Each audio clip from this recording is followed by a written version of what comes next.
Chief minister के चंद्रशेखर राव ने तेलंगाना भवन में टीआरएस की रियासती कमेटी के इजलास से खिताब करते हुए दावा किया कि अवामी मकबूलियत की बिना पर टीआरएस रियासत में मजीद 20 साल हुक्मरानी करेगी। उन्होंने पार्टी कारकुनों से कहा कि वो टीआरएस की फलाही स्कीमों से अवाम को वाकिफ करवाएं और हुजूराबाद में आने वाले ज़िमनी चुनाव में पार्टी उम्मीदवार को कामयाब बनाने के लिए मुत्तहिदा तौर पर काम करें।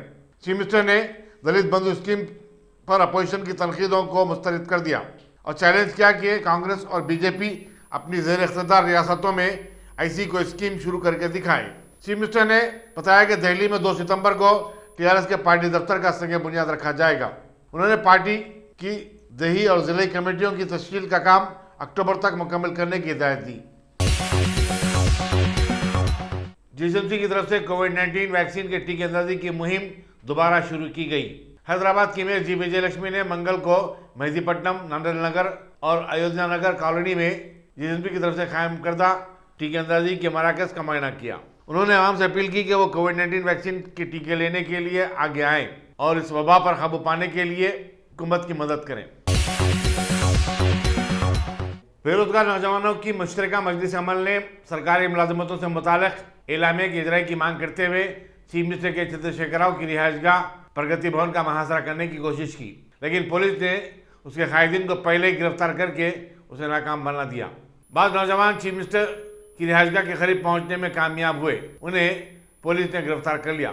नौजवानों के एहतजाज की वजह से बेगमपेट जैसी मसरूफ तरीन शाहरा पर काफ़ी देर तक ट्रैफिक जाम रही। इसी दौरान हुकूमत ने अपने बयान में बताया कि उसने 50,000 मखलूआ जायदादों को पुर करने का फैसला किया है। रियासती काबीना ने इसकी मंजूरी भी दे दी है।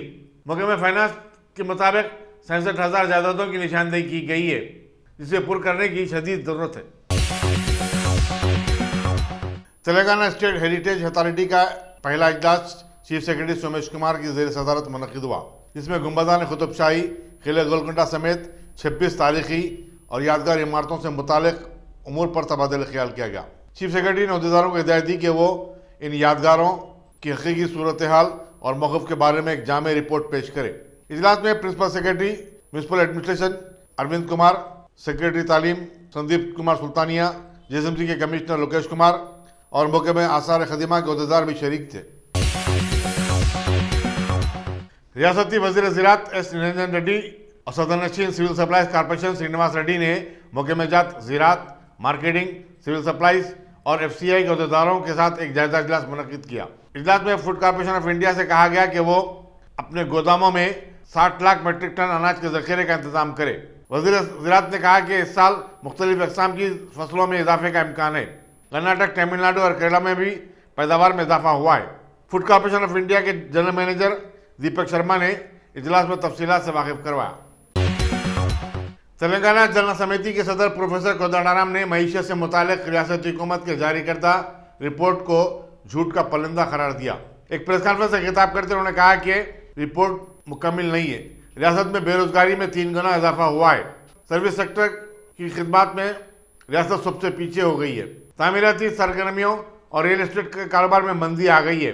कोदंडाराम ने पूछा कि अगर रियासती हुकूमत की मईशी सूरत हाल अच्छी है तो फिर रियासत में किसान खुदकशी क्यों कर रहे हैं। साबिक वजीर पुन्नला लक्ष्मैया ने सवाल किया कि चीफ मिनिस्टर के चंद्रशेखर राव ने जिस मौजे को अपनाया है वहाँ क्या तरक्की काम अंजाम पाए, कितने लोगों को डबल बेडरूम मकानात अलाट किए गए। एक प्रेस कॉन्फ्रेंस से खिताब करते हुए उन्होंने कहा कि 2009 में चीफ मिनिस्टर ने महबूबनगर पार्लिमानी हल्के के एक गाँव को भी अपनाया था, लेकिन वहाँ कोई तरक्की काम अंजाम नहीं दिए गए। चीफ मिनिस्टर की हैसियत से उन्होंने 7 साल मुकम्मल कर लिए, लेकिन अपने मौजे की तरक्की से मुतालिक एक भी जायजा इजलास तलब नहीं किया। पुन्नला लक्ष्मण ने कहा कि चीफ मिनिस्टर सिर्फ वादे करने के आदी हो गए और उनकी बातों पर अब आवाम यकीन नहीं करेंगे। खतीब मलकपेट के नुमाइंदा कॉर्पोरेटर मोहम्मद सैफुद्दीन शफी ने अपने डिवीजन के इलाके जात शंकर नगर, धोबी गली वगैरह का दौरा किया और अवामी मसाइल से वाकिफियत हासिल की। उनके हमरा जीएसएमसी, वाटर वर्क्स और महकमा बरक़ी के अहदेदारों के अलावा मजलिसी कायदीन की बड़ी तादाद भी थी। सैफाबाद पुलिस कमिश्नरेट में 1 करोड़ 10 लाख रुपए मालियती मसरूक़ा सामान उसके मालिकीन के हवाले कर दिया गया। इस सिलसिले में पुलिस परेड ग्राउंड में एक मेले का इनेकाद अमल में आया। सैफाबाद के पुलिस कमिश्नर वीसी सजना ने बताया कि मुतासरीन को उनकी मसरूक़ा अशिया हवाले कर दी गई। इसमें 81 तोले तलाई जेवरात, 9 किलो चांदी भी शामिल है, जो कि 22 वारदातों में चोरी हुई थी। 63 गाड़ियां और 39 मोबाइल फोन भी उसके मालिकिन के हवाले किए गए। कमिश्नर पुलिस ने इस सिलसिले में तमाम डिप्टी कमिश्नर पुलिस के अलावा साइबराबाद की क्राइम टीम को मुबारकबाद दी। रियासती वज़ीर फाइनेंस श्री हरीश राव ने मरुडोडी मंडल के काजीपुर में ट्रैफिक हादसे का शिकार एक जोड़े की मदद की और उसे दवाखाने को पहुंचाने का इंतजाम किया। तफसीलात के मुताबिक एक जोड़ा जो अपने 2 बच्चों के साथ बाइक पर जा रहा था कि उसकी बाइक एक दरख्त से टकरा गई, जिसके नतीजे में दोनों शदीद जख्मी हो गए। वज़ीर फाइनेंस जो मेदक के रुकने पार्लियामेंट के बरबाक रेड्डी के हमरा दुबक जा रहे थे, अपनी गाड़ियों के काफिले को अचानक रोक दिया और एम्बुलेंस को तलब करके जख्मियों को दवाखाना रवाना किया। कल रात की शदीद बारिश की वजह से कुशाईगुड़े में वाक़ NFC की कंपाउंड वाल मुनहदिम हो गई, जिसकी वजह से 2 मकानात को भारी नुकसान पहुंचा। ताहम इसमें कोई जख्मी नहीं हुआ। NFC से मुतसिल कैलाश नगर के रहने वालों ने मुतालबा किया कि NFC की मुनहदिमा दीवार को दोबारा फौरी तामीर किया जाए। नॉर्थ लालागुड़ा सिकंदराबाद में गुज़िश्ता 4 माह से सड़क को खोद डाला गया है और इसकी दोबारा तामीर का काम हनूज शुरू नहीं हुआ। मुकामी आम ने शिकायत की कि ड्रेनेज का पानी भी नल के पानी की पाइपलाइन में जा मिला है, जिसकी वजह से आलूदा पानी की सरबराही अमल में आ रही है। मुकामी आम ने बताया कि गाड़ियों की आमदरफ्त में भी काफ़ी मुश्किलात हो रही हैं। मुकामी कारपोरेटर और रुकन असम्बली से बार बार नुमाइंदगी के बावजूद ये काम हनूज अधूरा पड़ा हुआ है। शादी के मसले को लेकर झगड़े के बाद एक आशिक ऑटो ड्राइवर ने अपनी माशूका पर खातराना हमला कर दिया। ये वाकया दत्तात्रेय नगर में पेश आया। तफसीलात के मुताबिक मुजीब वसलांसर की एक लड़की जैनब से प्यार करता था और शादी का वादा करके उसे अपने घर में 45 दिन से रखा था, लेकिन दोनों की शादी नहीं हुई। इस मसले पर दोनों में झगड़ा हुआ। चुनाचे मुजीब ने किसी तेजधारी हथियार से जैनब का गला काटने की कोशिश की। वहां से गुजरने वाले राहगीरों ने इस मंजर को देखकर जैनब को बचाया और दवाखाने उस्मानिया को मुंतकिल किया। मुजीब को पुलिस ने हिरासत में ले लिया है और आगे की तहकीकात जारी हैं। तेलंगाना प्रदेश कांग्रेस कमेटी और रुकन पार्लियामेंट रेवंत रेड्डी ने चीफ मिनिस्टर के चंद्रशेखर राव पर हुजूराबाद का ज़िमनी चुनाव जीतने के लिए भारी दौलत लुटाने का इल्जाम आयद किया। उन्होंने दलित बंधु स्कीम के हुजूराबाद से शुरू करने पर भी सवाल उठाए। चीफ मिनिस्टर के गोद लिए हुए मौजे अरुंधवली में दलित ट्राइबल डंडोरा प्रोग्राम से खिताब करते हुए रेवंत रेड्डी ने कहा कि चीफ मिनिस्टर और TRS को दलितों और कबाइलों से कोई हमदर्दी नहीं है। ज़िमनी चुनाव जीतने के लिए वो इन तबकात की हमदर्दियाँ हासिल करने की कोशिश कर रहे हैं। रेवंत रेड्डी ने कहा कि वह मंगल की रात एक दलित बस्ती में गुजारेंगे। इस प्रोग्राम से असम्बली में कांग्रेस के फ्लोर लीडर मल्ली भट्टू वक्रमका, साबिक MP मधु याक्षी गौड़, साबिक वजीर शब्बीर अली, कारगुजार सुदूर तेलंगाना प्रदेश कांग्रेस कमेटी गीता रेड्डी, अंजन कुमार, रुकन असम्बली सीता एक्का, मोहम्मद अजहरुद्दीन, साबिक मरकजी वजीर बलराम नायक, अजमतुल्लाह सनी और दूसरों ने भी खिताब किया। मरकजी वजीर सियाहत और तहजीब उमूर जी किशन रेड्डी ने कहा कि हुकूमत तारीखी मकामात और शुमाल मशरक़ी इलाकों की तहजीब के तहफ़्फ़ुज़ के लिए हर मुमकिन इक़दाम कर रही है। नामपल्ली में BJP के रियासती दफ्तर पर मीडिया से बातचीत करते हुए उन्होंने कहा कि तेलंगाना में किले गोलकुंडा की अपनी अहमियत है। उसे माजी की हुकूमतों ने नज़रअंदाज कर दिया था, लेकिन उनकी हुकूमत इसको सबसे बड़े सियासी मरकज़ का मुकाम दिलाने के लिए कोशिश कर रही है। उन्होंने कहा कि हैदराबाद और तेलंगाना की तरक्की उनकी तरजीहात में शामिल है। किशन रेड्डी ने हुजूराबाद के ज़िमनी चुनाव से मुताल्लिक़ पूछे गए एक सवाल पर कहा कि इस हल्के से BJP की शानदार कामयाबी यकीनी है। चीफ मिनिस्टर और उनकी TRS पार्टी अवाम में मकबूलियत खोती जा रही है। उन्होंने कहा कि TRS करोड़ों रुपये खर्च कर रही है, लेकिन हुजूराबाद में उसे हार का मुंह ही देखना पड़ेगा।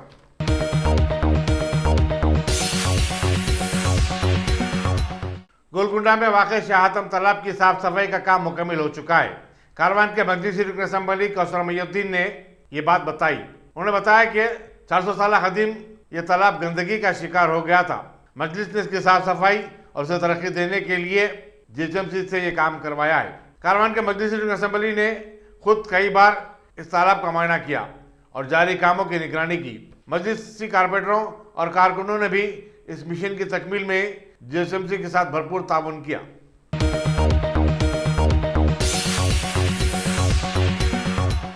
जनखों की तंजीम ने रियासती हुकूमत से मुतालबा किया कि वो फर्जी और जाली जनखों के खिलाफ कार्रवाई करे जो उनकी कम्युनिटी को बदनाम करने का सबब बन रही हैं।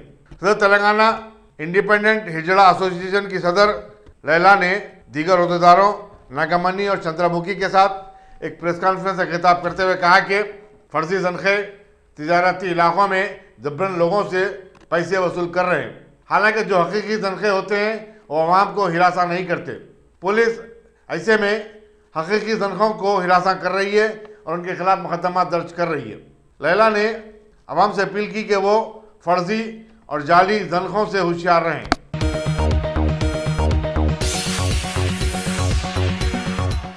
कांग्रेस के सीनियर लीडर और साबिक एमपी अजहरुद्दीन ने कहा कि चीफ मिनिस्टर के गोद लिए हुए मौजे में कोई तरक्की के काम नहीं हुए, लेकिन हुकूमत पूरी रियासत में तरक्की के दावे कर रही है।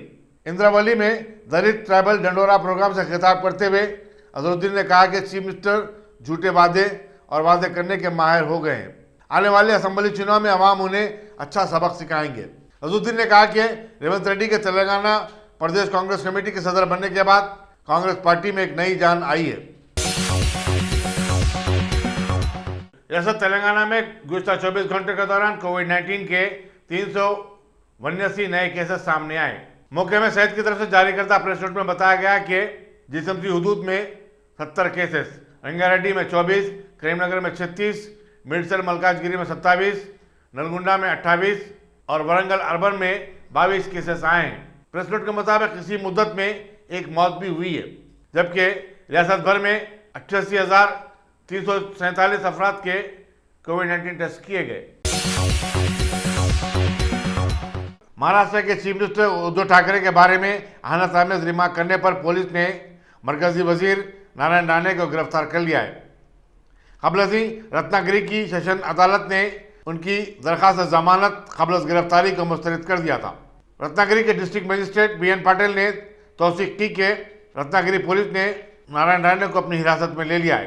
कबलसी नारायण राणे के खिलाफ एक मुकदमा दर्ज करते हुए नासिक पुलिस की टीम उनकी गिरफ्तारी के लिए रवाना हुई थी। इसी तरह शिवसेना के कारकुनों ने जुहू में नारायण राणे की रिहाइशगाह के बाहर जबरदस्त मुजाहरा किया।